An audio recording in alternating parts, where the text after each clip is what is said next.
Welcome back to Dream F1. This is already episode 4, but before we get into today's race, let's look at the main stories of the past month. Red Bull is rumored to be considering selling their junior team AlphaTauri to focus on the development of their own in-house engine based on last year's Honda powertrain.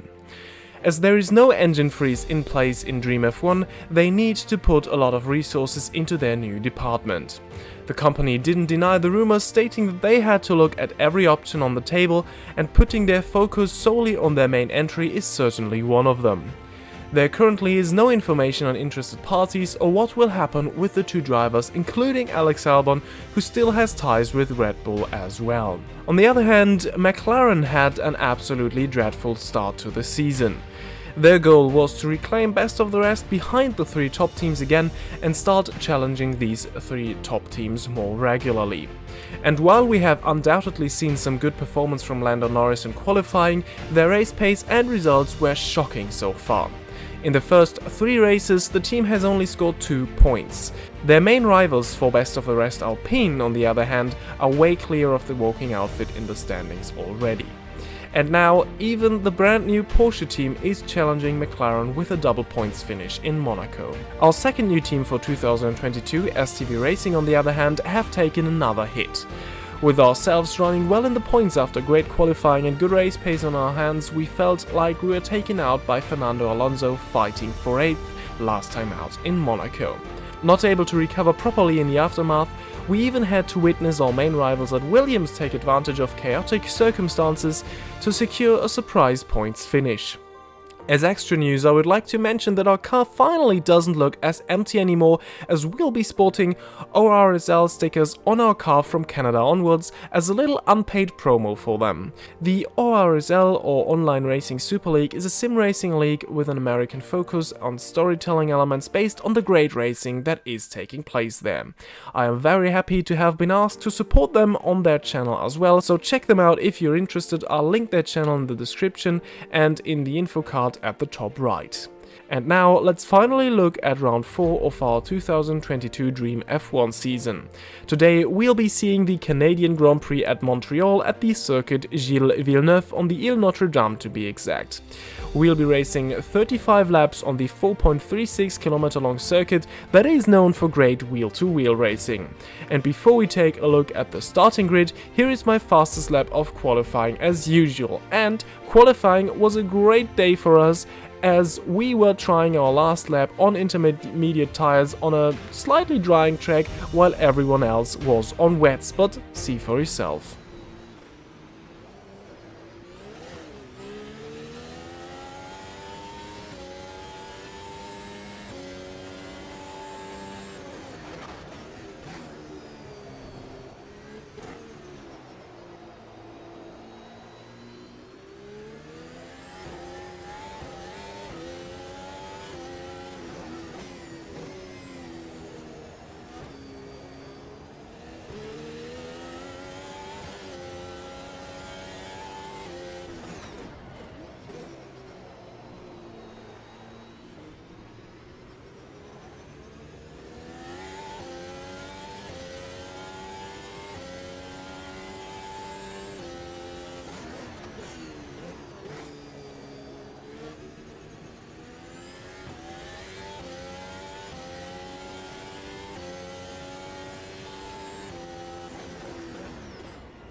And let's look at how we will be going into today's race. Charles Leclerc once again starts from pole position and Max Verstappen will start alongside him.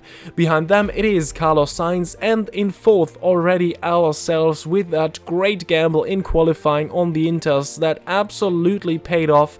Behind us is Lando Norris, strong qualifying effort from him as well. Sergio Perez then in sixth, disappointing qualifying for the Mercedes team or leaders of the Constructors' Championship. Hamilton in 7th, 9th is George Russell, they are separated by Esteban Ocon in 8th, then 10th is Fernando Alonso, Yuki Tsunoda then and Kevin Magnussen on the first half of the grid. And then we see Mick Schumacher, Kamui Kobayashi, also a strong qualifying for our teammate, then Alex Albon in 15th, and then we have Bottas, Gasly, Hülkenberg, Stroll, Vettel, Joe, Nick de Vries, Latifi and Daniel Ricciardo without setting a time in qualifying starts last. And here we are, and look, we only have 3 cars ahead of us and 5 lights are out and away we go for the 2022 Canadian Grand Prix, and we get a good start. We are going alongside Carlos Sainz into turn 1. And we even make it past him. We were alongside Charles Leclerc there, who lost the lead to Max Verstappen into turn 1. Good start from those who are starting on the right side of the grid there, as Verstappen and ourselves both made up a spot on the start here. And now through the first lap we go, and we are still being able to keep up with the top 2, for now at least. And now they are pulling away a little bit as their traction is just a lot better than ours, as we just had to do a little correction there out of that chicane and now into the hairpin.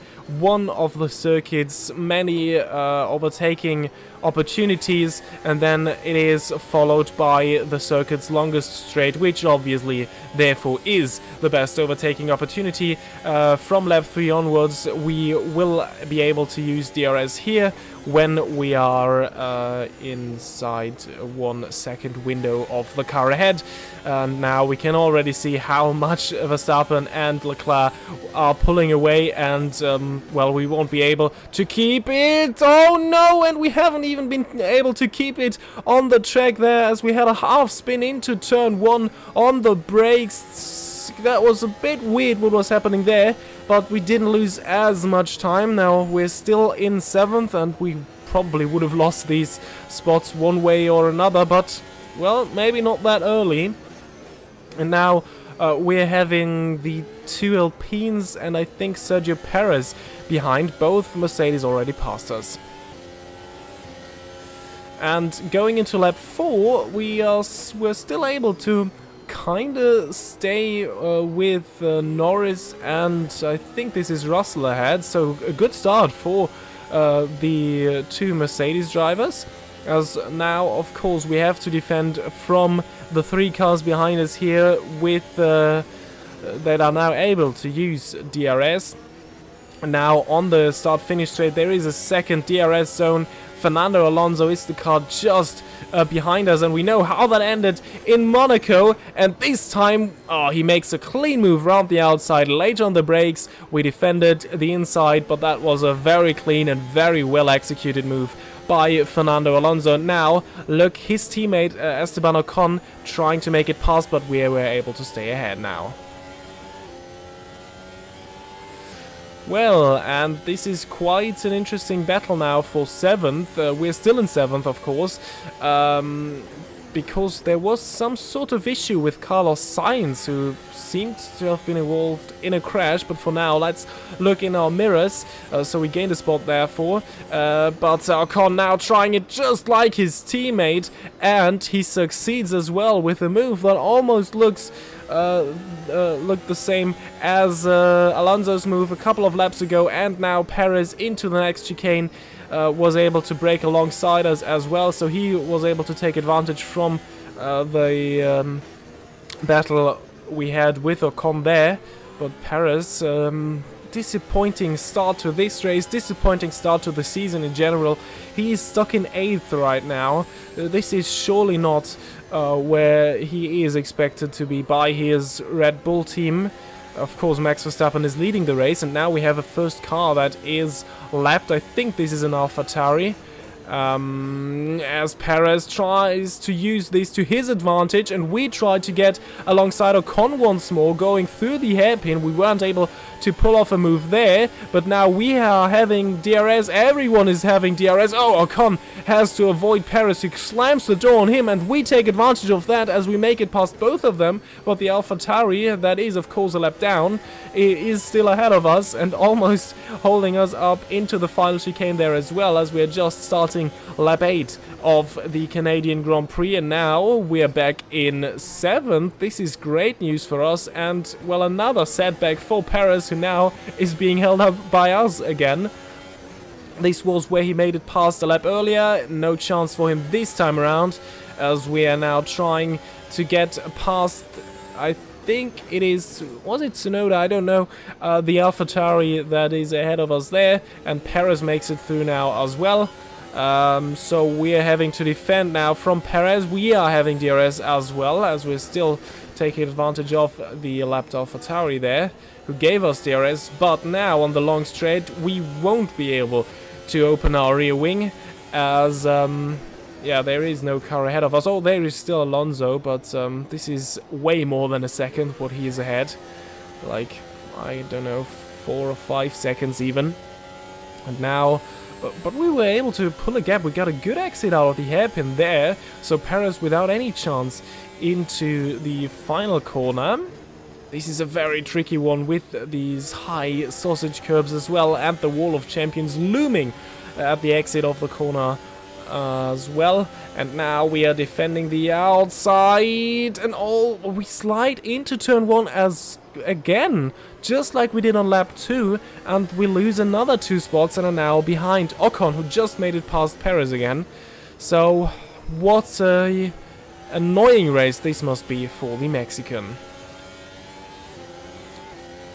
And we jump into lap 14 already, and now we are seeing Perez finally being alongside Ocon once more, and this time he manages to stay alongside going through turn 1, and now he has the better position for that chicane here, and he finally makes it past Ocon after being stuck in 8th for laps, and we were able to observe this as we have the pace to keep up to Perez and Ocon right now, which is great news, as this might mean if we can keep this up for the rest of the race, we will be able to fight for points, as Ocon is trying to get back into 7th, and now Perez really needs to push hard to pull a gap to Ocon so that he can't use DRS to pull a counter-attack on him and hold him up once more, as Perez certainly is able to go faster than the Alpine. And now in lap 15 we decided that it is time for our pit stop, and we will stop for medium slicks for our second stint, as Ocon is trying to battle Perez, and we're trying to pull off an undercut on them, as maybe with fresh mediums we could be able to go faster than these two are right now, especially when they're still battling. And it was a good stop. Stop time was 2.6 seconds as we go out on the track once more. Now we have to hope for a clear road ahead of us. And, well, the pit exit is a little tricky here as well, as it is a little bit weird. There is a Williams coming through, but now we can cut through turn 1, and we managed to stay ahead of the Williams, which is good news for us. And come lap 20, we were able to see that we didn't have a couple of good outlaps at all, as we even lost a spot to Magnussen, who was running just behind us in 10th. So we're now battling him for 11th, which then will as well be 9th when everyone has made their pit stop. And as he just came out of the pit lane, we were able to use our already warm tires against his cold softs to make it past the Dane once more. And ahead of us, these are the two cars that haven't stopped yet. This is, I think, a Porsche is in there and an AlphaTauri. but we are now back in 11th. But Magnussen on soft tires, of course, he probably will have an advantage from now onwards, as his tires should now be in the temperature window. And into the final chicane, he even makes it past us already, so we're down in 12th once more.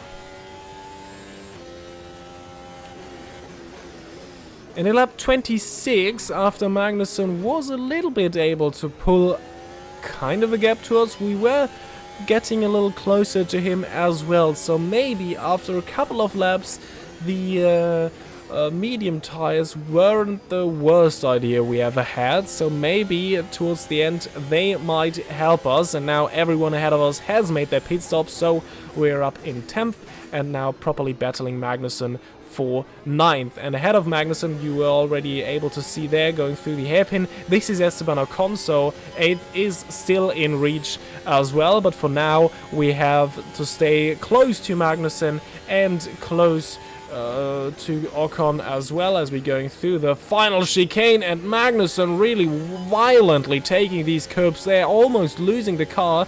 And this gives us hope that maybe he is struggling with his tires right now, and that the mediums are really able to beat the Haas driver right now.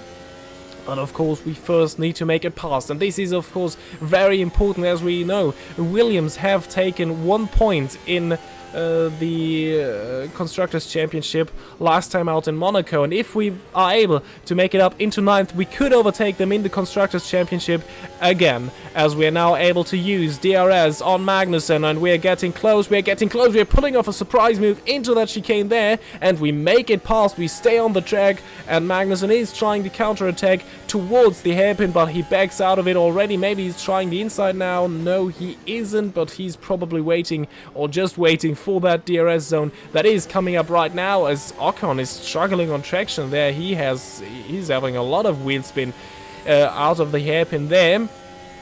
And this time around, not like it was a couple of laps ago, Magnussen is not able to pull off a move. He tries once more, but we are able to stay ahead. But now he's able to use DRS on the main straight once more, and turn 1 is coming up, and we have slidden a couple of times through that corner in this race already, but this time everything works just fine. And now maybe another chance for Magnussen is coming up. He isn't giving up at all, but once more we're able to stay ahead of the Dane.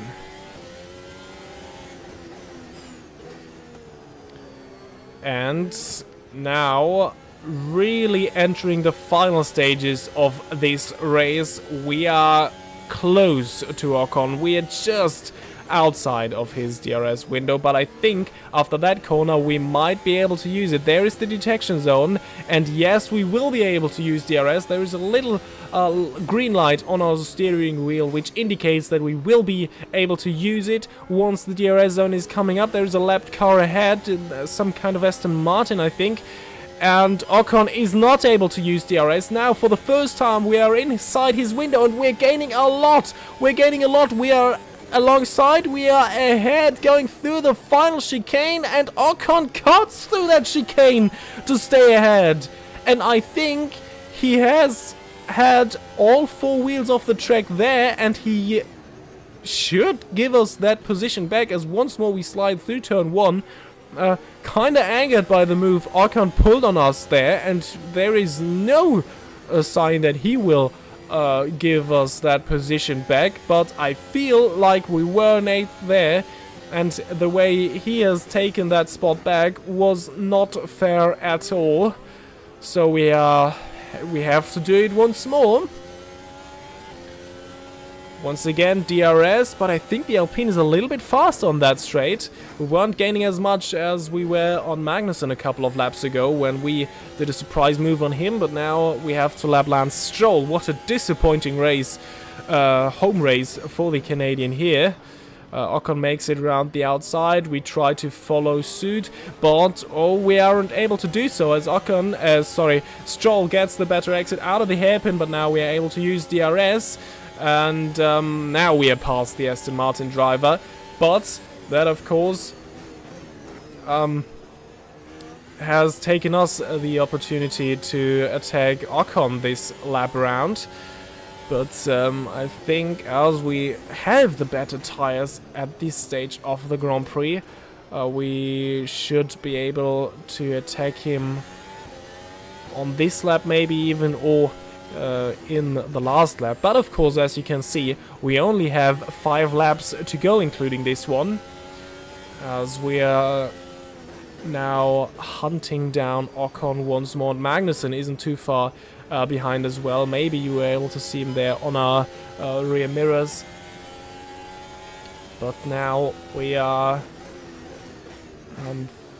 for now, charging our batteries, going back into the balanced mode, so that we have, or we can go full attack mode on the final couple of laps. But maybe even this ERS mode is sufficient to make a move on Ocon, as look how much he's struggling out of that hairpin there.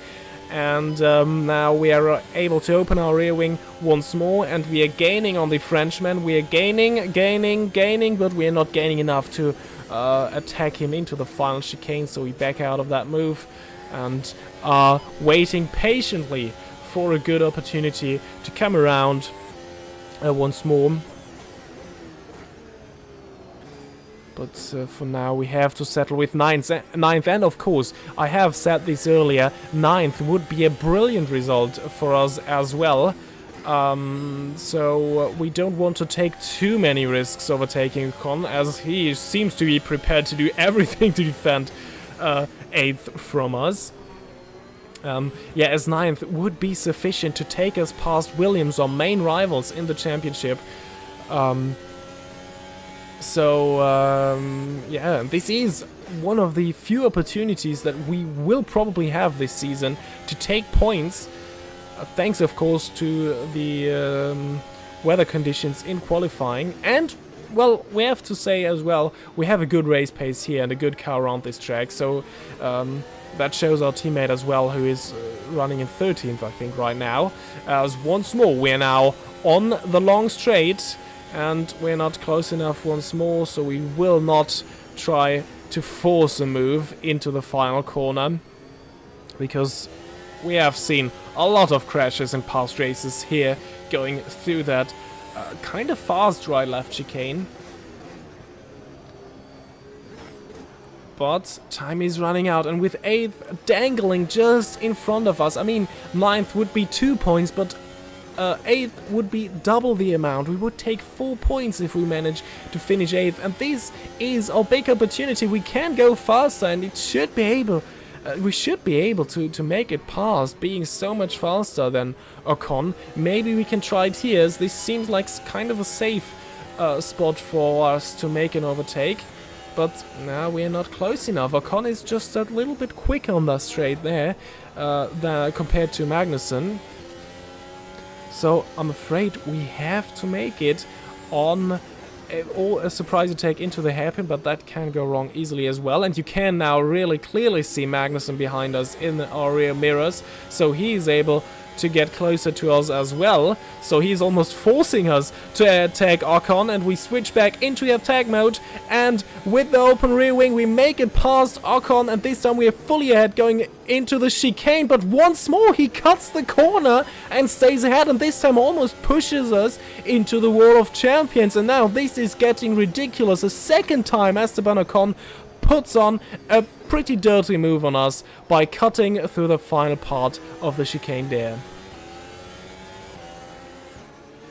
And once more we skip to the part where we are able to open our rear wing, and this time we have to defend from Magnussen, and we're kind of forced to attack Ocon once more, and this time we are ahead as well early on the brakes, and we make contact with Ocon. We almost spin our car in the final corner, and we have taken some damage from that as well, and Magnussen slips past. Behind us we don't have to worry about that. This is a Stroll, he's a lap down, and we will be able to finish in 10th, but we lost a spot there, and we feel like this was a dirty move by Ocon as well.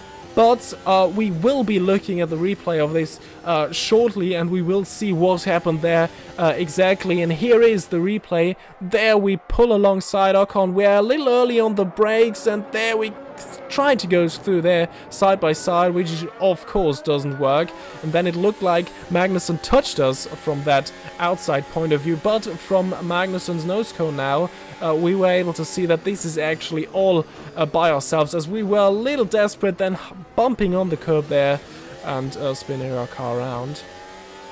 And therefore we finished the race in P10, and while we should be happy that we scored our first point in Formula 1, we weren't happy because we felt like a bit cheated by Ocon.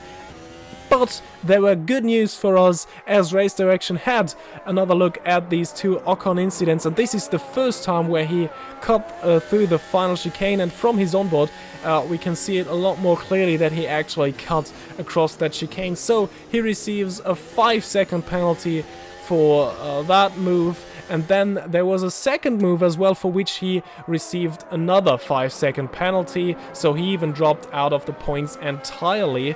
And we still finished this race in P9, and this is from Ocon's onboard once more, and this time it was even a little bit worse than the first instance. So Ocon down in 11th, Bottas back into the points. But now let's look at the full standings, or the full results of this race. Max Verstappen wins the Canadian Grand Prix, and he has taken the fastest lap as well, so the full load of 26 points go to him. Charles Leclerc finishes second. Great recovery from the Mercedes drivers, who finish in third and fourth. Alonso then with another great race for Alpine in fifth. Lando Norris, finally some good points for the McLaren team, he finishes sixth. Another disappointing race for Sergio Perez sees him finishing in 7th. Then Magnussen up into 8th due to the chaos there on the penultimate lap. We still finish in 9th and take 2 points. Valtteri Bottas steals the final point from Esteban Ocon, who drops into 11th, but deservedly so. Mick Schumacher, he finishes 12th. And then another pleasant surprise, our teammate Kobayashi, 13th. So our car worked really well here on this track, and then from 14th onwards everyone was a lap down. Albon Ricciardo was able to climb up to 15th.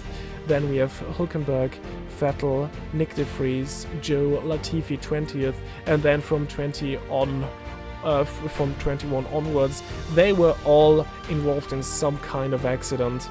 Gasly even fully retiring from the race, so very disappointing race for Sainz, Tsunoda and Stroll as well. And for the Drivers' Championship, that means that Max Verstappen is now leading the Drivers' Championship, and Russell has lost the lead for the very first time, but he is only 5 points down from the Red Bull driver. Hamilton then in third. The consistency of the Mercedes team really working very well here. Then a disappointing season for Ferrari, who may have the fastest car, as they are both sitting in 4th and 5th. Perez then in 6th, also a disappointing season for him. Not disappointing at all is the season for Alpine. Alonso in 7th, and then Ocon in 8th. He could of course have scored points today as well, but he didn't because of reasons we have just seen. Lando Norris climbs up to 9th, and then we have Nick de Vries, Yuki Tsunoda, Pierre Gasly, Kevin Magnussen, Nico Hülkenberg. We enter the championship in 15th with our 2 points, and therefore we are ahead of Zhou Guanyu, Nicolas Latifi, who scored in Monaco in a chaotic race there, and Valtteri Bottas with his first points as well. So Magnussen, ourselves and Bottas all with their first points of the season in Canada, so a good race for them, and then the rest is sorted by their highest finish. And with Schumacher, Stroll and Albon, we have 3 drivers that have had a little bit of bad luck this season, as they all finished 11th. And now for the Constructors' Championship, we see Mercedes still in the lead, Red Bull climbing up to 2nd, Ferrari dropping to 3rd, Alpine still best of the rest, McLaren is still 32 points behind them, but today's race definitely is a start for their comeback. AlphaTauri then in 6th, Porsche a little disappointing in 7th, Haas now in 8th, STV Racing, we even have surpassed Alfa Romeo because we have taken our 2 points by finishing 9th, and Alfa Romeo has taken their 2 points by finishing 10th twice, so we are even ahead of them for now. Williams then in 11th, and Aston Martin had an absolutely dreadful start to the season as they are still waiting for their first points. And that has been it for the Canadian Grand Prix 2022. I hope you enjoyed this video. I certainly did, because this was a great race for us and it had pretty much every emotion you can have, and ultimately it had a happy ending.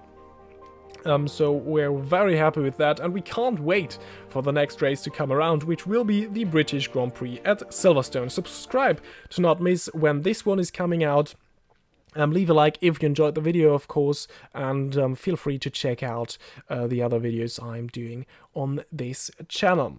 So, that has been it for me from today, and yeah, I hope to see you all the next time. Bye bye.